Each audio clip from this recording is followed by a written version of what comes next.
Welcome to Manifesting Healing Monday. I'm Dr. Kamani, licensed clinical psychologist. If you were on a few minutes ago, was having some technical difficulties, so thank you for your patience. We are here talking about ways to support Black women healing, having these conversations. And the reason that I'm providing this platform is that many Black women have asked me to continue these conversations because workplace bullying and toxic work experiences are very common for Black women, unfortunately. So again, I want to thank you all for tuning in and welcome to my channel, Lifting as We Climb Consulting Wellness Services, where we focus on supporting individual and collective healing. So I see our guest is here, Charlene Hamilton. Thank you so much. I love those glasses. Oh, So thank we are you. here, yes, to talk about, your experiences also, right? We know that Black women, are experiencing these things. Many times we're suffering in silence. We're not speaking up about it.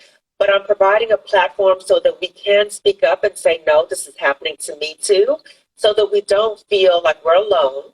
And also, we know that silencing is a form of oppression. And we're coming into this conversation, Charlene, from the perspective of we're victors, right? We're not victims. These things have happened to us, but we are still finding ways to rise. So again, thank you for coming today. I'm going to turn it over to you for just a few to introduce yourself, and then we'll get right into the dialogue, okay? Okay, sounds great. First of all, thank you, Kimani, for inviting me to join your IG Live today. I'm Charlene Powell Hamilton. I'm a mother of five wonderful children, grandmother of 11 now, and that's where my pride and joy stands right now. Um, right now, I'm currently an executive chef for Food Decor, and I have private clientele that I service. And I just enjoy and love working with people and just love working with our community and overall. Yes, thank you, thank you, thank you. So, Charlene, I'm wondering if you could share with the audience about an experience you've had in terms of being in a toxic workplace. Hmm. So I'm learning my breathing technique. So I like to Okay. exhale, which is one of my words that I normally use when I'm just Yeah, so talking you're about this modeling in because the I am on a moment. healing journey now. Yes, I'm sorry? yes, yes. No, I said you're Yeah. modeling in the moment So I'm about taking care of ourselves. absolutely, absolutely. And I love that you say that we're victors in this because now of course, with life, I just want to move on with my life. And here recently, I actually had two work environment. My last two jobs have been toxic, but working in a corporate environment where I was not the minority, I kind of experienced I would have those issues, and I did. But Mm, my last experience hit me close to home because the person looked like me. Well, not a female, but a male. And so I was mhm, really excited to get this job. I really wanted mm, to work with someone of color because I just felt like that would take me to the next level where I wanted to be in my life. I'm already a mm, chef, so I love the creative side of mhm, working in that aspect. But then I also love the administrative side, working as an administrator, administrative assistant, executive assistant. I love working in that environment as well. So I figured that I had the best of both worlds doing both. And when I would experience the toxic environment, just so you know, it wasn't one or two or three things. There were a lot of microaggressions that mhm, I saw and I mhm, noticed, but mhm, I also kind of brushed under the table and maybe asked for clarification and then realized that the microaggressions was actually this person, it's just who they were. And wow. I tend to be a positive person. I Mhm, tend to see issues as they come. I try to be very honest. I have strong mhm, integrity with myself, and I teach my family and my children this as well. So sometimes now I just would confront the issue, and I feel the Me Too movement have actually given me a platform to mhm. say that things aren't right. Things are not right, Right. and you shouldn't say this, and you shouldn't do Mhm, this. But mhm, the toxic environment really kind of hit home. In fact, I still suffer a little bit from a little depression because of it. Yes, absolutely, absolutely. And I say that out So loud now. Yeah. yes, we own it, right? And because when we own it, we can't heal if we don't acknowledge how we've been harmed. And so it's important to be okay with True. acknowledging how we've been harmed. And I think for many times as Black women, we are taught don't let people know how you really feel, right? Or you always have to present a certain way, like don't let people see you sweat. And, and all those things are, yes, they're important in terms of the outside world because we don't want the outside world seeing this. But we need to have spaces that we are able to be vulnerable, that we are able to talk about we've been harmed and to Sure. get the help we need. So that is so important. And Charlene, you Sure. really highlighted, in many situations, this can be so devastating, particularly when it's done by people who look like us, right? Because we might have a Right. different level of Right. expectations as we're going into the workplace. Oh, well, they look like me, or, we have similar values and things like that. And so our expectations are totally off. And we get so disappointed because, as Dornell Person said, not all kinfolk is kinfolk, right? So even though they might Yes. look like us, they might not really have the same values. So you talked already in terms of some of the impact it's had on you. So I'm wondering if you could just share a little bit more in terms of what does that look like for you as you were in that toxic environment and even leaving? Because what you're saying is that once you leave, it's not like it's over, right? It still has that No. residual Yeah. impact on you. So can you talk a little bit more in terms of maybe the other symptoms that you've experienced while there and also Mhm. once you've left? Right. So, of course, being a Black woman, we are strong. We are so resilient in so many ways. And I say it proudly, but I do know that we have a breaking point. And Mhm. I would actually get in my car on the way to work, get my coffee, and then instantly the anxiety would start. My heart would start racing. Mhm. Or if I knew that that person was not there today, I would have a little bit of ease. So I Mhm. realized that wasn't something that was going on, but I didn't realize. I think um, my daughter actually pointed out to me once when I was dropping her off at school. She's like, "Oh, he must not be there today," and I'm thinking, what does she know about any of this? But she, kids are very observant and they Perspective. understand things. Yeah. So Yeah. I did suffer a lot from going to work and then having the anxiety of going. And then even now, I'm no longer there and I miss it terribly. And I'm just so Mhm. disappointed that I had to leave and it wasn't me that was the person that was feeding this information, or the person, I'm not going to name any names, but I felt, and then I had to leave. And I was just really upset that I had to leave, right? Mhm. Because I felt like I did my job with strong integrity.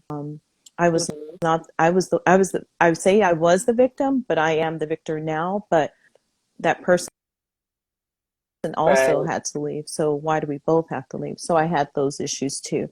And especially Right. when I'm driving now too, I tend to think about what I could have said, what I could have done differently. There's nothing I could have Mhm. done or said differently about the Mhm. situation. However, Mhm. I still suffer a little bit from it. Mhm. Being a Black woman over 50, um, you know, looking for a job, so to speak, Mhm. um, it's difficult. It is difficult. Yeah. And I Yeah. sometimes feel we get the short end of the stick. But, Mhm. again, I'm very confident in who I am. I know that I'm a Mhm. good person. So I know Mhm. that the good things will come. Yes, yes, yes. So you spoke about so many different things I want to follow up on. So one is that your daughter was not only perceptive, right? But when we are in these environments, it does have an impact on our family. It does have an impact on our kids because our Absolutely. kids see us being harmed as well. And they don't want that happening for us. So that's one. Number two, in the sense of you're Mhm. in an environment that the work you found fulfilling, but the workplace was not. The Mhm. workplace was damaging. And then having to leave, Mhm. it was like the death of that dream.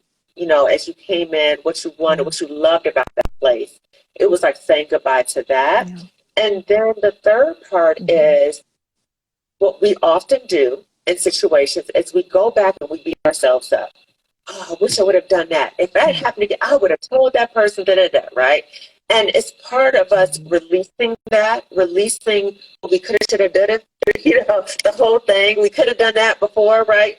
But it's not healthy for us to stay in that space. And so being okay with, you did all that you could do in that moment to survive and thrive, right? And so the other parts about what could have been said, release it. It's no need of going there because you can't go back to the past. And then you also talked about, Charlene, about issues of ageism. So in terms of, as we are out in the workplace and we're working and we're trying to work, there's an additional level of ism that we encounter. And so sitting in our work, sitting in your work, knowing what you bring to the table, that has helped you persevere in this situation, but also acknowledging it has been challenging. Yes. Right? Absolutely. Yes. Yeah. So Charlene, what was that moment where you were like, this is a toxic workplace? Like you were able to pinpoint it, because what happens, and you said so beautifully, when it started happening, you started asking for clarity. And that's what happens to a lot of us. Things happen, these microaggressions happen, and we try to get clarity, right? But what we don't recognize is that the people we're trying to get clarity from, they're not being honest. And so they're not going to own up to what they're doing. And so we keep trying to get clarity from people who are not being honest and who have us going down these rabbit holes. So you might say, I just want to ask about blah, blah, blah. And they'll take you down a rabbit hole about something that's kind of related, but not really. And then we get distracted, and then we get confused, like, okay, did I not express myself like I wanted to? Or what's going on here?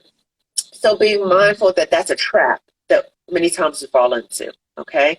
So what was that moment you were like, this is not healthy for me, and I need to just be gone? Like, what was that aha moment? Well, two things. I think the aha moment, I mentioned microaggressions because it just kept happening every day. And it's just not one, two, or three things. Like I said, it's, like when we chastise our children, it's not like you're yelling at them. I've told you 4 times, let's do this way, right? So the microaggressions in that, it just kept happening over and over and over. So then you start thinking, well, that's just that person. Well, he's wrong. He's wrong. So, it's just not okay. But the aha moment for me was when I felt like it was taking my joy. It was taking my joy. I'm a very confident person.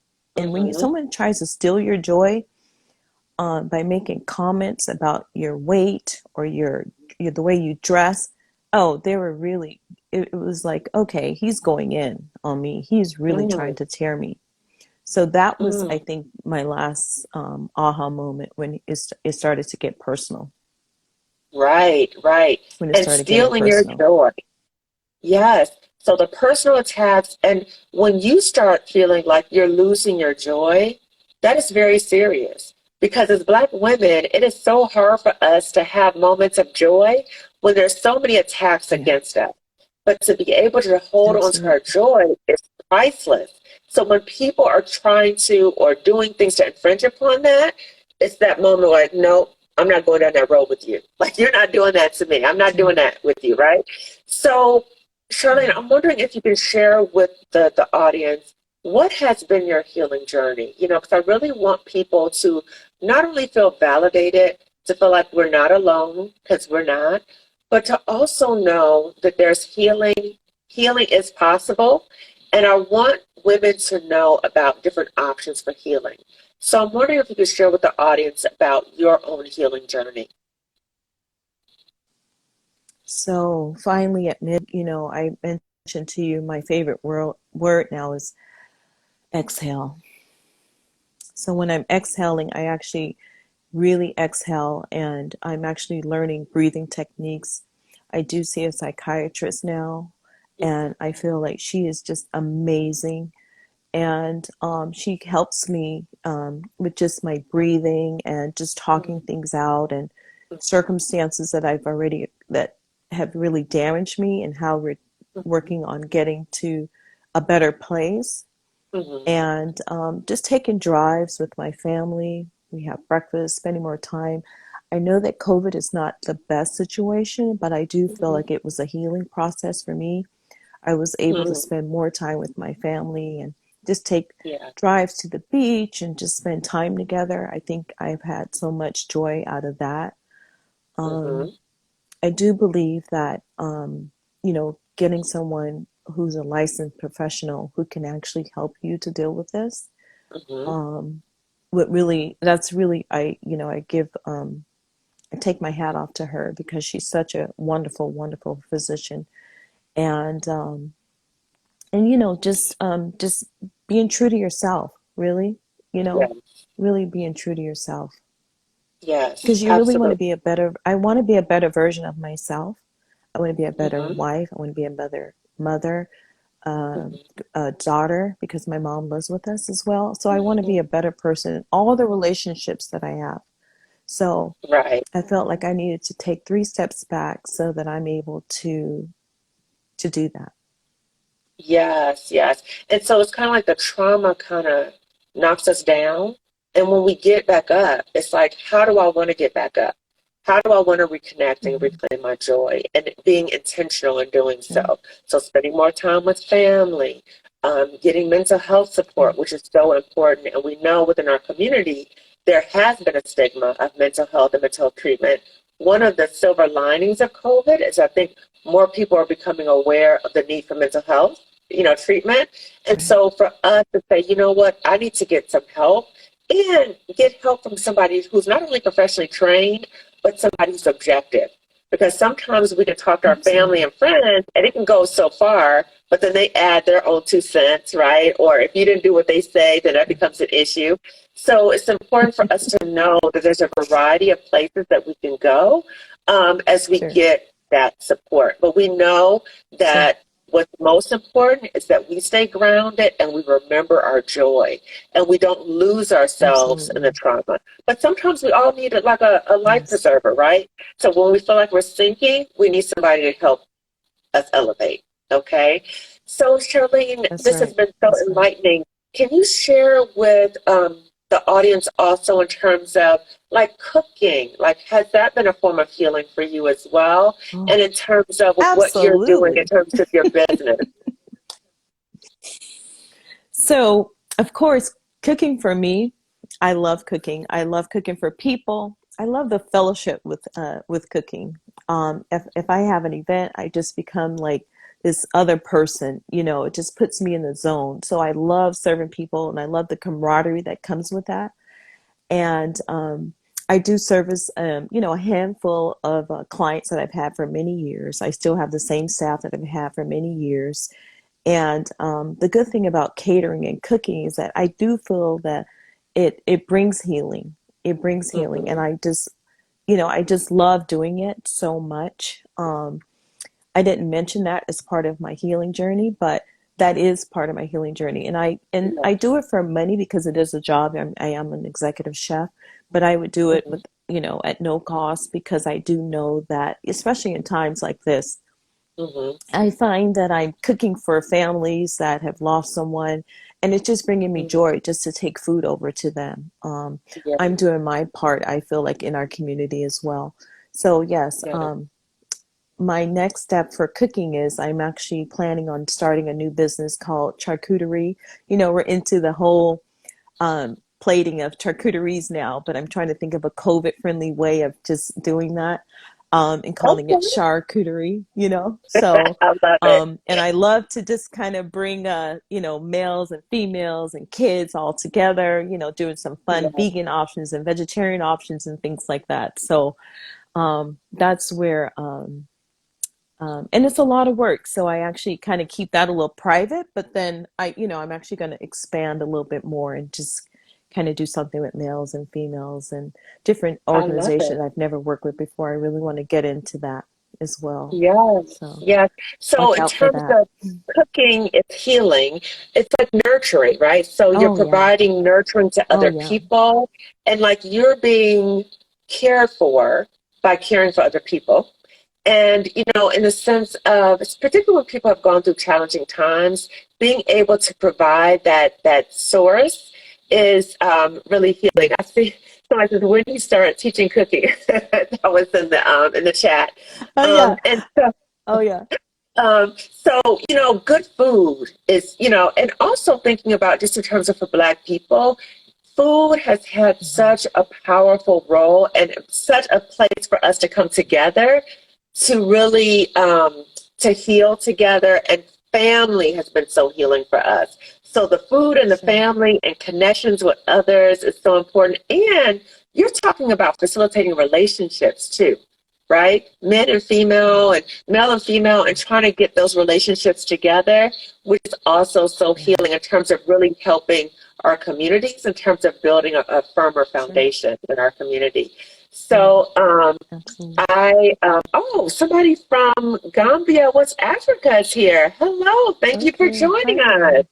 Hi Yes, there. yes. So in terms of how people will get in contact with you, Charlene, how will people get in contact with you about your delicious cooking and your catering and everything else that you're doing right now?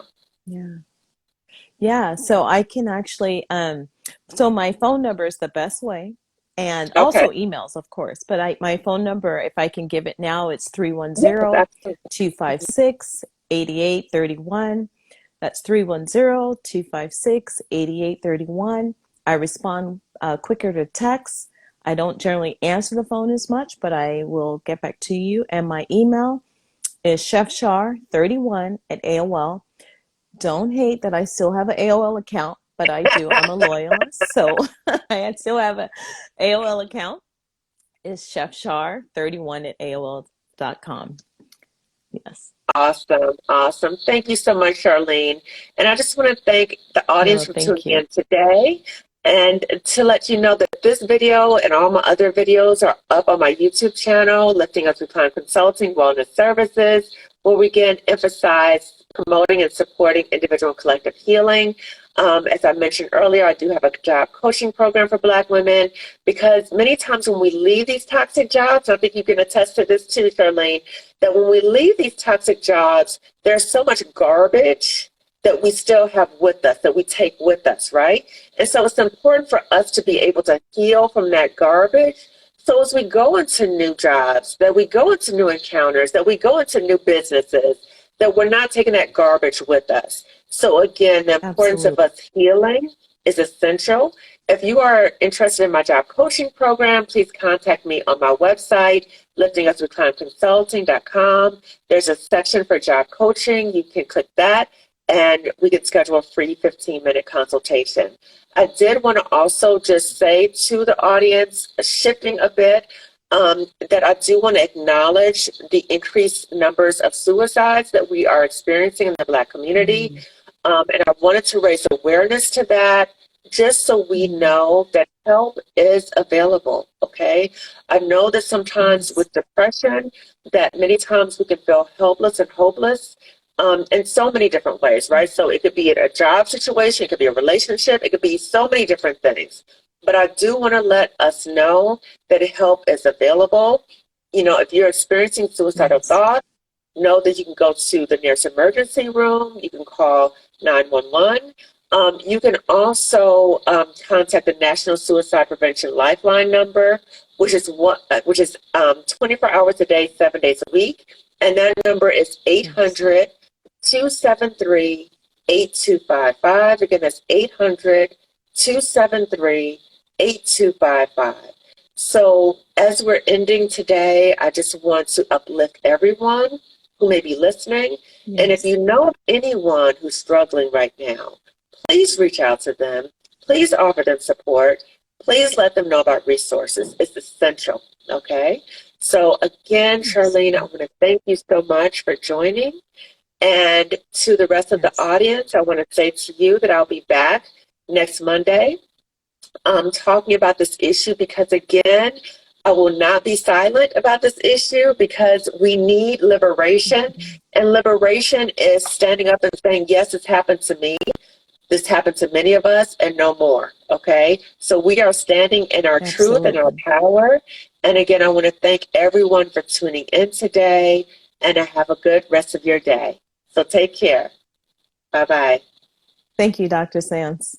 Thank you, Charlene.